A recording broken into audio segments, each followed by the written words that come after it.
What's the story for you? Why space?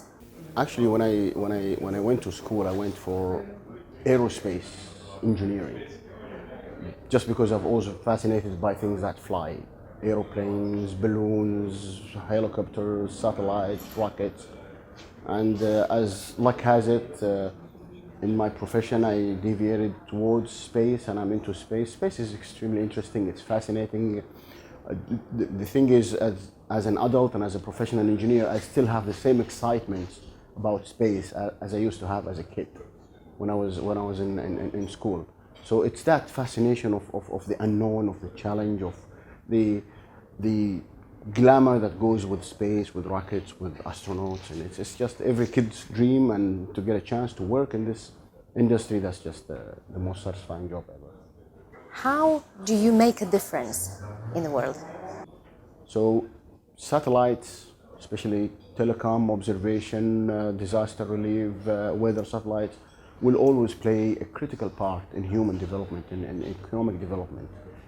Right now, there is a digital divide, what they call the digital divide, the people who have connectivity and the people who do not have connectivity. And as studies have shown, economic development follows digital connectivity. So the haves and the have-nots, that gap is becoming bigger and bigger, especially with terrestrial networks. Satellites have the ability to bridge that gap, to cover everybody. So you have kids in schools in Africa or in Asia or in the middle of nowhere, they can have access to satellite services, they can have access to education, they can have access to even healthcare.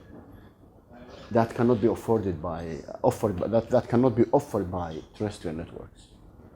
Imagine that we are in 2040. We look up in the sky. What do we see?